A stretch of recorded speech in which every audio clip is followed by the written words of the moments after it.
Sextamos, não é isso? Então, quem não pegou o café, ainda dá tempo.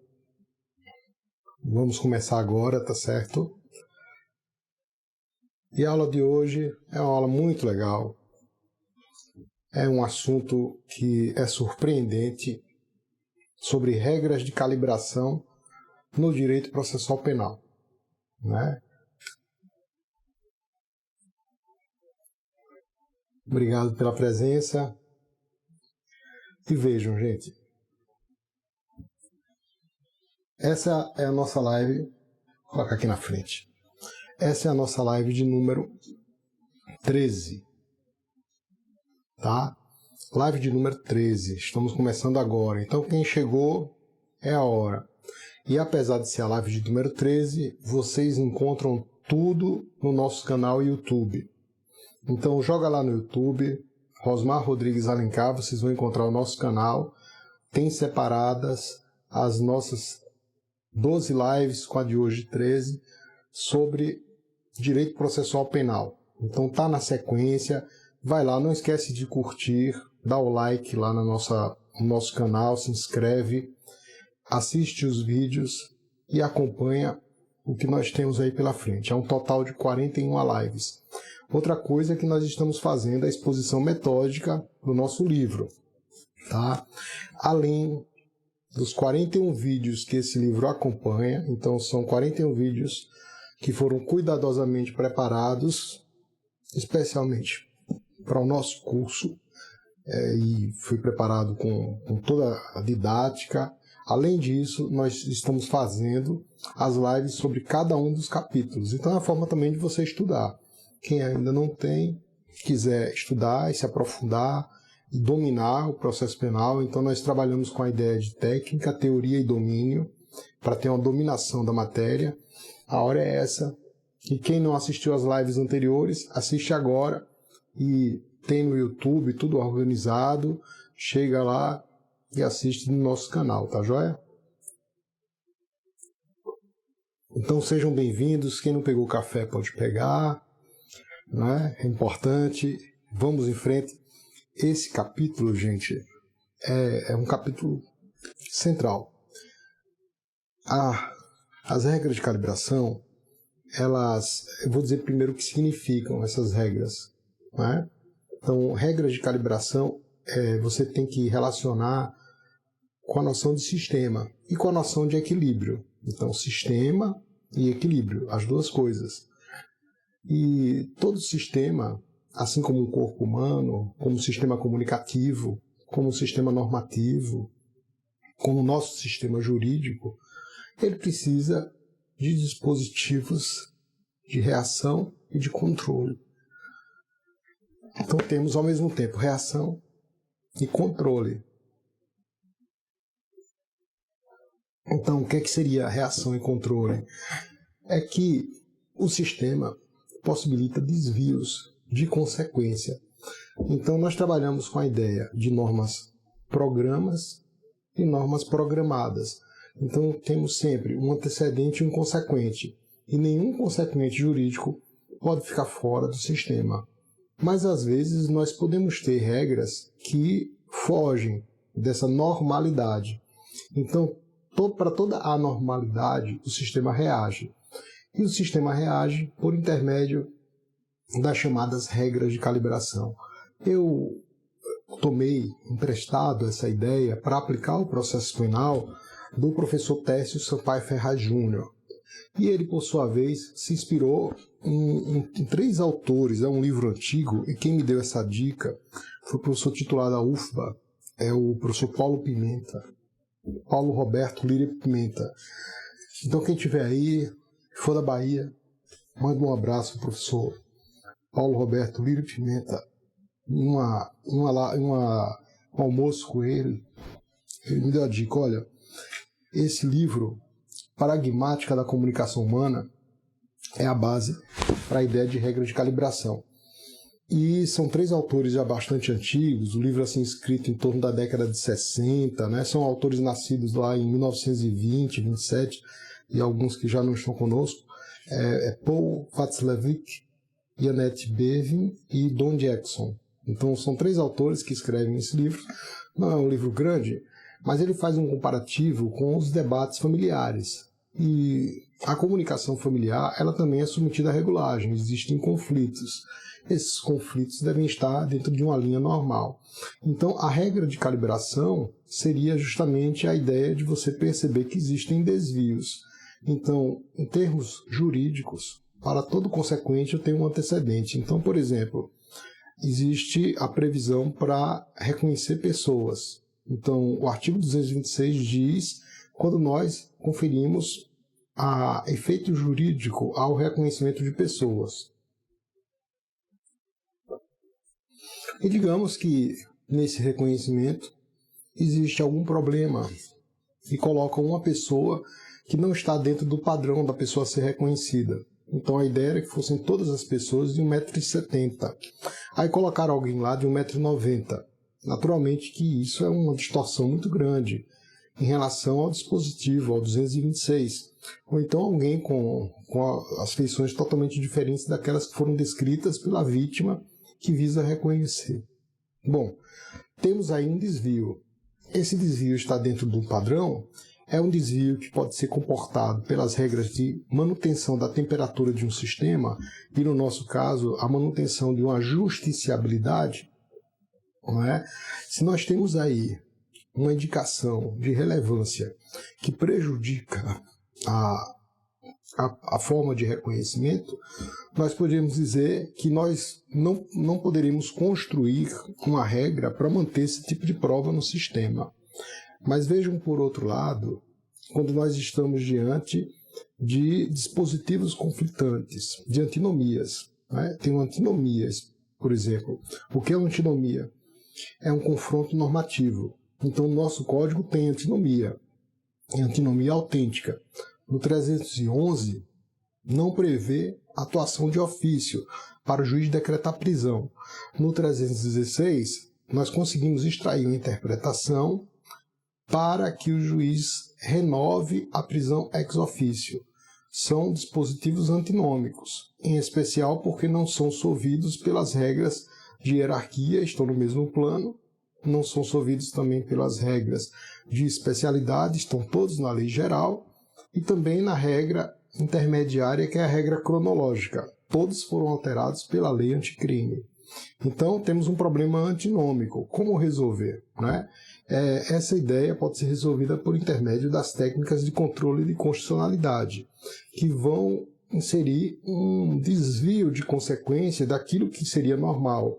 Então, se a consequência poderia ser a redecretação, por exemplo, de prisão ex officio, o controle de constitucionalidade, à luz do sistema acusatório, poderá ser um indicativo de proporcionalidade que funcionará como regra de calibração. Então vamos capitular aqui 3 questões para que a gente desenvolva esse assunto. Uma delas é a solução de antinomia. Você sabe o que é uma antinomia? Sabe como se classificam as antinomias? E como solvê-las? E quando nós não temos regras expressas no processo para solvê-las? Qual seria a quebra de consequência para conferir eficácia ao direito fundamental? Então, a primeira questão assim que você pode resolver em termos jurídicos, utilizando a regra de calibração, dando racionalidade ao seu discurso, é a ideia de antinomia. Né? Eu vou aplicar a regra de calibração em um exemplo prático que o Rosmar falou. As antinomias normativas no processo penal, nós somos repletos dessas antinomias, justamente porque nosso código é um código velho, né, gente? É um código de 1980, é um código que tem 80 anos e de 1941. Então, um código já bastante antigo, é natural que nós tenhamos dispositivos conflitantes. Uma outra questão em torno das regras de calibração são as nulidades. E aqui nós temos um espaço rico para debater com vocês, que é a questão da relativização das nulidades processuais penais. Vocês já ouviram falar em relativização das nulidades processuais penais? Bom, é o que mais tem. E é uma das nossas grandes preocupações. Por quê? Porque quando nós afirmamos que uma nulidade absoluta é relativizada, nós ficamos sem parâmetros dogmáticos. A dogmática nós poderíamos relacioná-la muito com a ciência e com pontos de partida comuns, né? Tem eixos de ignição que são eixos comuns. E a ideia de relativização, ela quebra tudo isso, porque nós perdemos o parâmetro do que está dito, por exemplo, lá no artigo 564. O 564 diz: ocorrerá nulidades nos seguintes casos. Aí um tribunal diz: não há nulidade, porque nós precisamos de prejuízo aí também. Então nós perdemos os pontos de partida, nós aumentamos a contingência, aumentamos o espaço de risco na hora de decidir, incrementamos o decisionismo e o voluntarismo.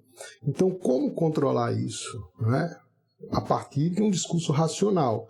E uma delas com a ideia de regra de calibração. Mas o que é que vem a ser isso? Eu vou começar a exemplificar. Né? Então, capitulamos aqui 3 dúvidas especiais, né? Antinomia, a ideia de regras conflitantes. Capitulamos o problema da relativização das nulidades processuais.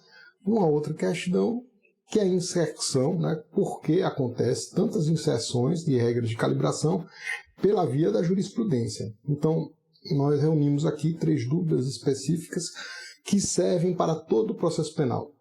E vou agora dizer para vocês o que é regra de calibração. Né? Lembrem da ideia de regulagem.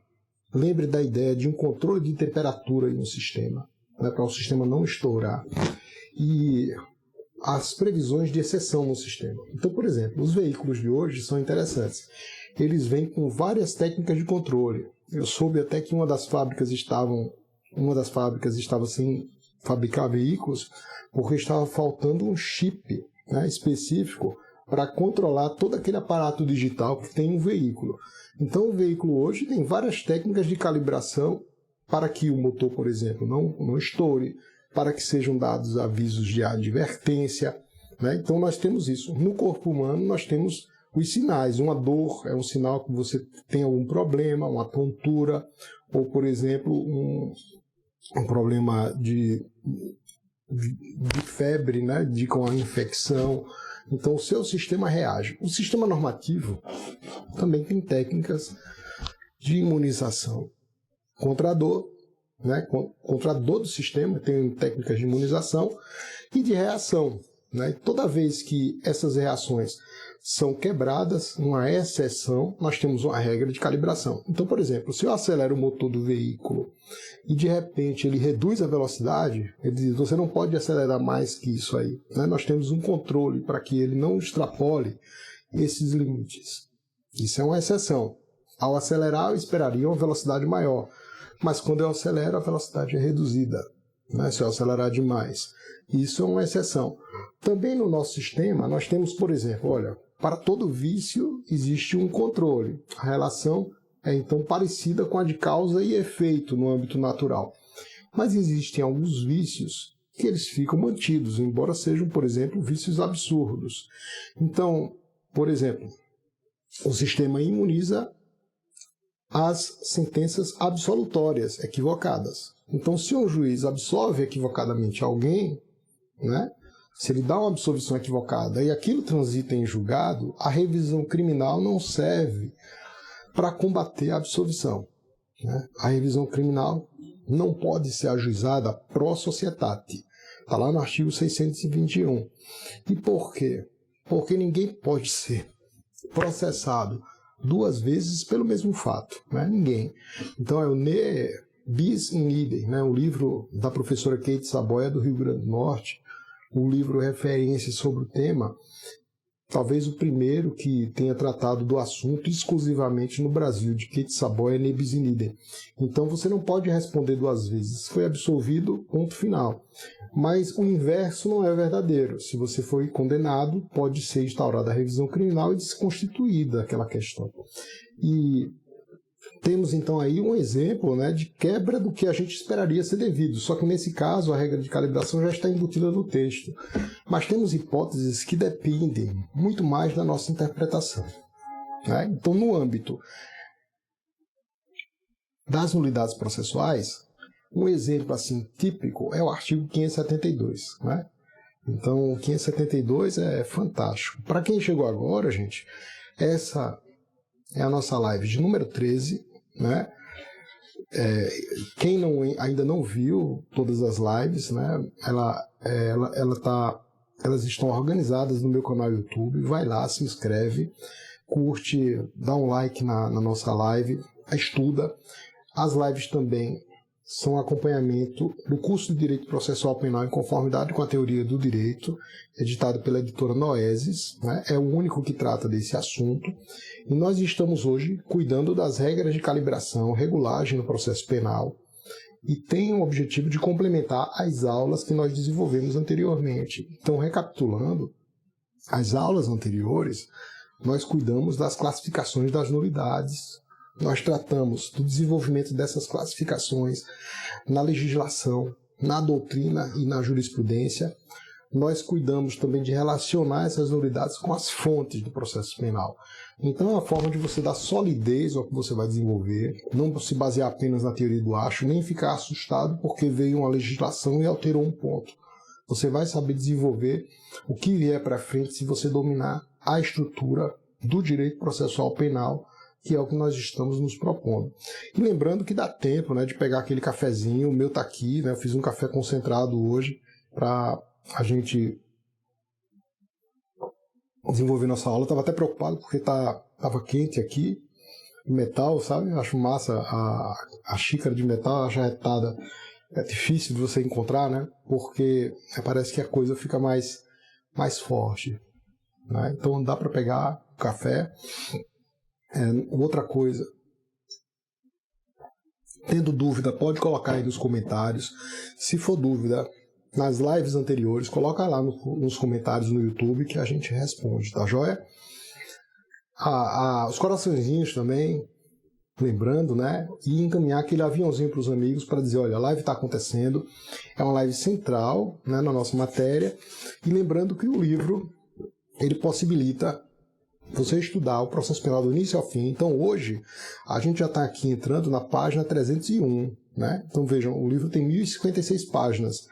Então hoje a gente encerra na página 321 do livro. Então é uma forma também de recapitular tudo que eu escrevi, trazer elementos, né?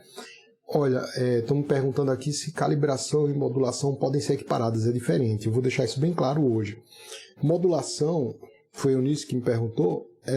Modulação, Eunice, é você estipular o tempo a partir do qual, ou o ato a partir do qual se propagam efeitos jurídicos. Então, por exemplo, se declara inconstitucionalidade, você pode definir a inconstitucionalidade ex tunc, desde o início, ou ex nunc, a partir de agora, né? Então, tunc, que seria tudo, desde o início, e ex nunc, que seria a partir de agora. Isso é modulação. No âmbito das nulidades, a modulação está no artigo 573. É interessante que nulidade está lá no final do código, metade para o fim. Nulidade deveria estar no início, porque é matéria de teoria geral. Isso parece tão óbvio, né? Então, nulidade é o ponto de partida para você entender o que é correto. Se você não sabe o que é incorreto, você não vai para lugar nenhum de maneira consistente. Mas se você consegue dividir, fica mais simples. Então, modulação também no artigo 573. Por quê? Quando você nulifica um ato, você também deve externar a partir de quando aquela nulificação deve se produzir e quais os atos atingidos, seja para frente, seja para trás. Isso se denomina princípio da concatenação. Bom, falei de modulação. Mas o que é regulação? O que é regra de calibração? Aqui nós colocamos que se trata de uma solução pragmática. O que é que vem a ser isso? Uma solução comunicativa. Aqui se insere toda a força de você poder argumentar, mas não pode argumentar de qualquer jeito. Então, ela deve ser aplicada se você conseguir dar maior eficácia a direito fundamental. Isto é, se, por exemplo, você encontrar uma regra de calibração que seja de aplicação inconstitucional, é porque ela deve ser afastada, você não deve usar. Então, se trata, Eunice, e os amigos que estão aqui presentes, amigos e amigas, se trata a regra de calibração de um desvio de consequência normativa. Para falar de uma maneira bem simples, depois vocês podem aprofundar quando estudar, é uma exceção ao sistema normativo. O sistema normativo jurídico é sempre um sistema de antecedente e consequente. Quando você não tem o consequente devido, é porque vem uma segunda norma, ou uma terceira, depende da ótica que você estipular, que diz, olha, nesse caso a consequência vai ser outra. Mas para que a consequência seja outra, ela não pode ser inconstitucional. Um dos exemplos assim que a gente cita muito é o 572 do Código. O 572 do Código fala de algumas nulidades e diz que em relação a essas nulidades, exclusivamente a essas, devem ser aplicados 3 princípios, né? Ou seja, você não vai aplicar a invalidação de um ato processual, tem uma coisa errada, você tem que validar e cortar os efeitos. Mas o 572 diz que você não aplica essa invalidação, com outros termos, se houver, por exemplo, anuência da parte, né? Se a parte concordar com seus efeitos. Se, por exemplo, for atingido o seu fim, né? Se o ato alcançar sua finalidade, né? Ou se não for alegado no momento oportuno o vício. Bom, isso é verdade, mas desde que não se viole o direito fundamental. O que é que nós queremos dizer isso? É que essa regra deve passar pelo filtro constitucional. E que filtro é esse, gente? Eu digo que o artigo 572 é inconstitucional, esse artigo que eu acabei de mencionar. Eu digo, olha, é inconstitucional? Não. Eu digo o seguinte, olha, dele nós podemos extrair interpretações inconstitucionais. Perfeito. Aí eu divido a interpretação do texto da interpretação da norma. Então nós temos 2 planos para controlar a constitucionalidade. Ou você diz que um artigo de lei não serve, o 572 não serve para nada, poderia dizer isso. Ou você diz, olha, ele tem algumas interpretações que são incompatíveis com a Constituição da República.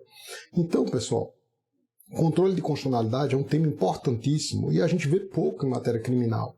E nós precisamos nos acostumar a treinar isso, né? Nós falamos assim, olha, precisamos treinar o direito, praticar, né? A ideia de pragmática não é só a ideia de você relacionar enquanto sistema, que é o que nós estamos fazendo aqui, mas também de colocar em prática, de encontrar razões para você estimular cada vez mais aquela ação.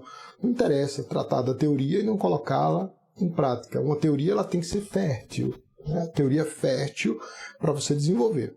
E quando você trata de regra de calibração, vem aqui mais uma outra questão assim que dá uma potência incrível, é você saber o que está fazendo e questionar aquilo que foi feito indevidamente. E se você questiona com consistência, a potência disso para, por exemplo, o teu recurso ser acatado, a tua sentença ficar imunizada, ou a sua acusação se tornar uma acusação correta, uma acusação com a força necessária para ter êxito, é uma outra coisa, você vai se diferenciar. Então, na hora você vai sobressair, na verdade, né? Porque você vai ter domínio, você vai dominar todo o conteúdo e você vai ter êxito nas suas propostas, ou pelo menos maior chance de êxito, né? A gente não pode, assim, garantir que o resultado em um processo seja somente um. Todo mundo que entra com o processo pode ganhar ou pode perder. E podem surgir decisões injustas. Então, assim, o que é que nós verificamos em torno do sistema jurídico? É que o sistema jurídico não garante resultados, mas o sistema jurídico consistente, ele garante controle sobre as expectativas, porque toda vez que houver desvio, você pode controlar. Então vem a questão do controle de constitucionalidade, que é um tema importantíssimo. Um dos autores que eu estudei, controle de constitucionalidade, é interessante como eu estudei direito constitucional quando estava na graduação.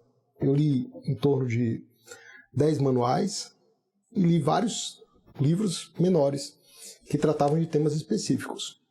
Então, um deles, o do Zeno Veloso, que faleceu agora recentemente, eu não o conhecia pessoalmente, mas percebi que era um professor muito querido, Zeno Veloso. E o livro dele de controle de constitucionalidade, eu fiquei impressionado com a forma como ele escreveu, a consistência e a coerência e a completude. Assim, dizia uma das coisas lá que a pessoa que escreveu o prefácio dizia que o livro não se ressentia de qualquer lacuna. E eu concordava. Aí, volvendo para essa questão do controle de constitucionalidade, você pode controlar o texto. Então, digo, olha, o 572 é uma regra de calibração. Perfeito. Ou seja, é uma regra que traz exceções ao que nós estamos acostumados por ver. Perfeito. O 572 é inconstitucional? Depende. Se foi o texto, você diz que não. Né? Ou seja, o texto do texto pode resultar em interpretações constitucionais.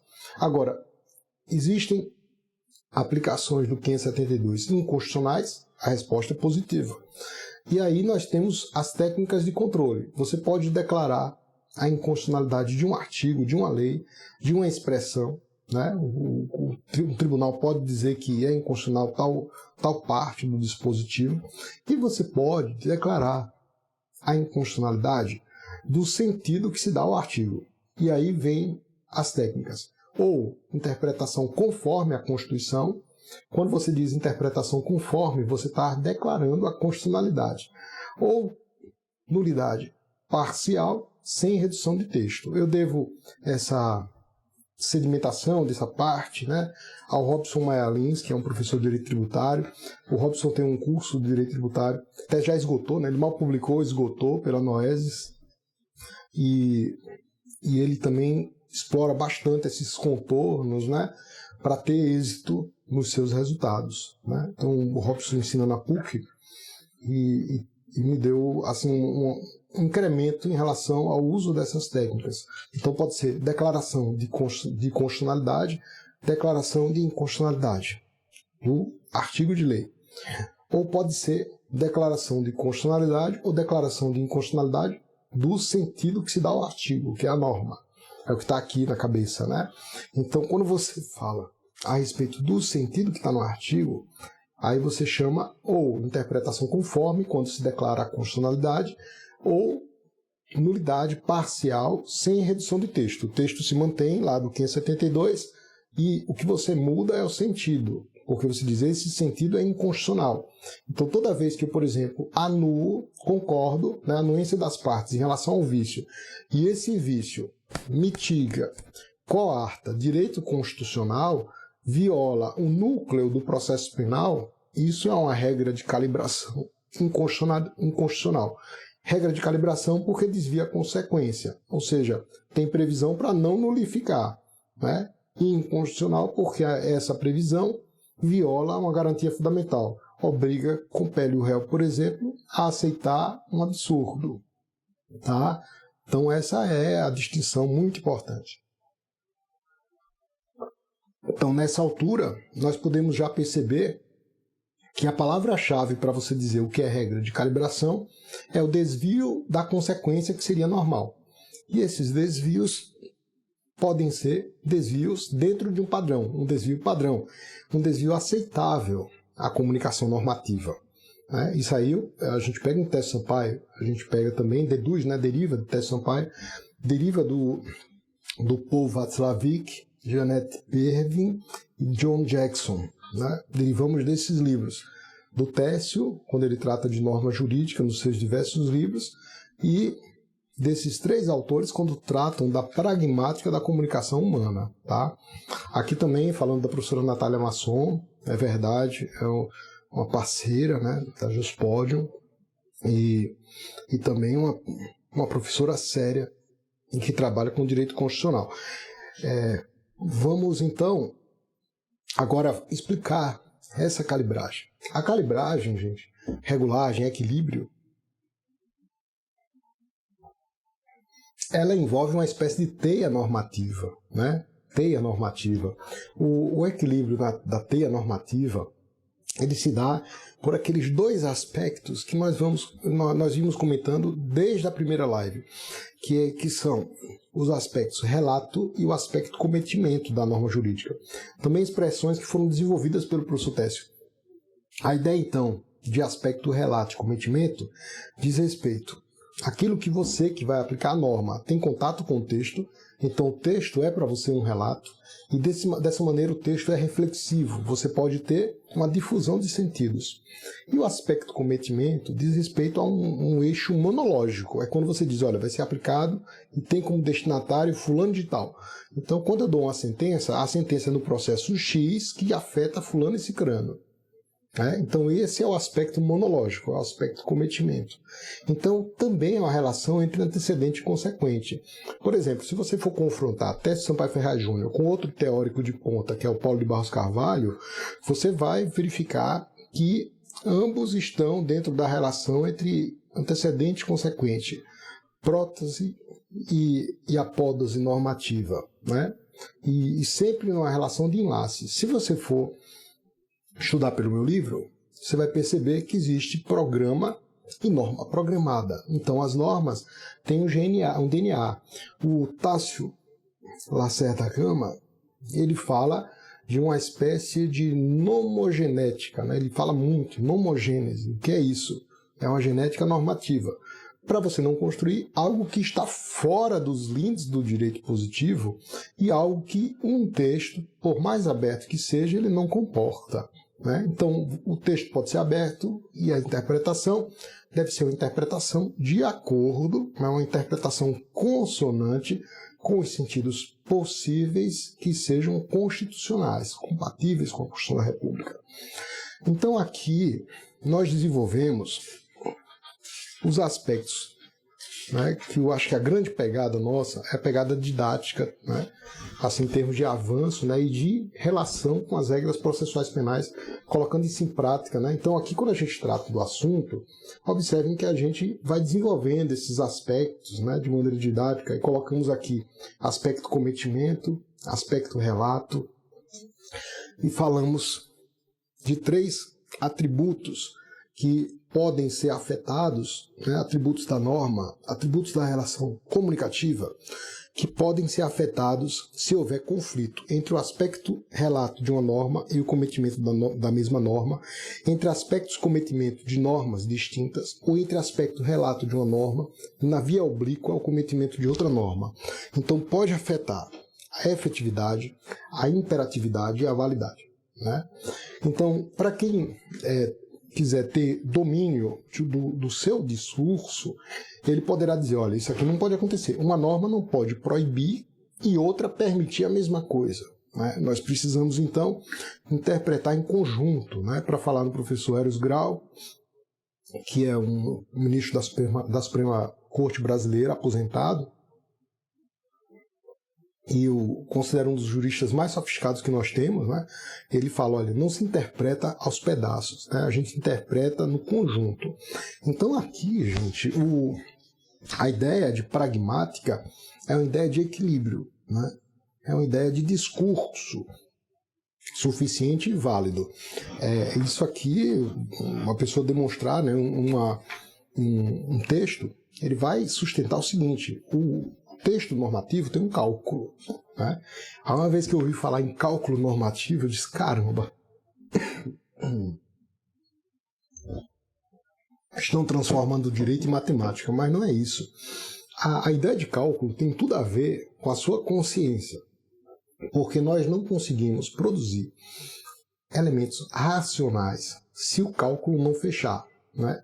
Um dos autores, um dos filósofos, né, que mais trouxe elementos para o que hoje nós chamamos de cálculo normativo foi o Thomas Hobbes, né? Thomas Hobbes é sempre um filósofo que, quando você vai falar em sala de aula, todo aluno fica atento, né, se espanta, porque realmente é um dos mais importantes e que traz assim elementos muito surpreendentes, né? Você fica assustado com as ideias, e são ideias que realmente despertam na gente muitos sentimentos importantes para desenvolvimento do raciocínio. Então, o cálculo é quando a coisa fecha. Se, por exemplo, você traz uma consequência diferente daquela que era prevista e não dá justificativa plausível dentro do sistema de regulação, esse cálculo está violado. Então, mesmo dos raciocínios pragmáticos, eles precisam se sustentar dentro do cálculo normativo, dentro do ponto que fecha. Se você traz, por exemplo, algo que não bate com a Constituição da República, eu posso dizer, olha, não foi, o resultado normativo aí não está compatível, né? Nós não trouxemos, então, um resultado que bate com a técnica do pensamento correto. Eu queria mandar aqui um abraço para todos vocês, aqui o professor Pietro, que é um grande parceiro, né, do Rio Grande do Sul, promotor de justiça. Então, um dos promotores, eu fiz parte do Ministério Público, né? Fiz vários concursos, tá, gente? Acabei que tive êxito em muitos deles, outros não, normal. E foi usando esse tipo de técnica, tá? Não foi de outra maneira que eu consegui êxito. Então, existe a forma de você aderir seus estudos, né, de uma maneira consistente. Não é necessário que você fique restrito a resumos, né? Você pode ir além e pode ganhar com isso. Inclusive, aplicar esses eixos para outras matérias. Então, o professor Pedro, fui colega de Pedro quando fui promotor de justiça no Rio Grande do Norte, embora não conhecesse, mas na instituição ministerial eu tive amigos, né, comprometidos com os direitos fundamentais. Isso aqui é o que é mais bacana, que você percebe que existem aqueles promotores de justiça que têm um compromisso, assim, eu ficava maravilhado com eu era jovem na época, né, eu tinha acabado de sair da faculdade e cheguei lá, vi alguns amigos que já tinham 10 anos de Ministério Público ou mais, né? E eu digo, cara, aqui no Ministério Público nós temos referências assim em todas as áreas do conhecimento jurídico, né? E aqueles foram pessoas que me inspiraram, né? Aquelas pessoas me inspiraram na época e sou muito grato à instituição ministerial, Ministério Público como um todo, em especial ao Rio Grande do Norte, né? E tenho amigos até hoje, grupo de WhatsApp, o Roger de Melo Rodrigues, que é um amigão meu no Rio Grande do Norte, está acompanhando as minhas lives, para mim é uma grande honra, promotor de justiça já antigo, né? E aí a gente vê hoje a chefia do MP sendo conduzida por pessoas que são meus contemporâneos, né? E isso é muito legal. Então, gente, aqui nós traçamos também as características das regras de calibração, né? Vocês não vão encontrar dessa maneira com exposição didática e aplicado ao processo penal ainda em nenhuma obra, mas é um assunto que é injustificável a gente não cuidar e não fazer incidir no processo penal com propósitos de melhores resultados, tá? Temos então aqui ainda a distinção das diversas regras de calibração, e esse ponto é um ponto importante, porque, pessoal, nosso sistema talvez seja um dos sistemas mais complicados em termos de fontes do direito. Não era assim. Até quando eu estava discutindo com o Afrânio Silva Jardim, na época de gestação da minha tese de doutorado, ele disse, Rosmar, eu acho complicado jurisprudência como fonte. E ele tinha toda a razão. Colocar jurisprudência como fonte do direito em um sistema que já era totalmente legislado era algo complicado, especialmente em matéria processual penal. A frente tinha toda a razão. Mas hoje você percebe que nós temos súmulas vinculantes, né? Nós não podemos, então, negar que o Poder Judiciário pode ser uma fonte do direito processual penal. A súmula vinculante 14, a súmula vinculante 24, a súmula vinculante 35, né? E muitas das vezes as súmulas, porque se sustentam dentro da ideia de... eles se sustentam, as súmulas ficam dentro do eixo, né? de uma exceção, né? Quando constrói uma súmula, é quando existem pontos diferentes, né? De você tem um espaço de dúvida que você precisa construir. Então essa é a ideia central, né? de uma súmula vinculante, uma fonte, né? Uma fonte do direito processual penal. Mas não só ela. Muitas das vezes nós desenvolvemos súmulas comuns com esse mesmo efeito, especialmente no âmbito dos recursos do direito processual penal. Tá? Gente, eu gostaria que vocês relacionassem esses assuntos com outros, né? Eu queria agradecer demais aqui a participação, né? Queria saber se vocês têm dúvida a respeito dessas temáticas, tá? Então, temos aqui a ideia exposta, né, de regra de calibração. Vocês podem encontrar o desenvolvimento desses assuntos em outras matérias, e em especial nos outros capítulos, né? E trazemos a aplicação desse assunto em relação à preventiva, à conversão, né? A ideia de você relacionar a regra de calibração com problemas de imperatividade, de validade e de efetividade do sistema. Então, algo bastante útil, não só em relação ao assunto de prisões, né, mas também a todos os outros assuntos, como recursos, né, como provas. Tá? E desejo a vocês um excelente final de semana, que a gente aproveite aí o fim de semana, e lembrando, né, que são aqui 41 lives, que segunda e terça eu vou estar junto de novo com vocês, na segunda e na terça, e também nós vamos estar desenvolvendo toda segunda, terça e sexta, às 6 da manhã, né? Então isso é bacana. O curso de Direito Processual Penal está na editora Noesis para vocês terem contato. Nós já estamos na ideia aqui das regras de calibração, que é o capítulo 13, então são 41 capítulos, então já estamos nos aproximando da metade do livro, né? E dizer que é um grande prazer estar junto todo dia, né?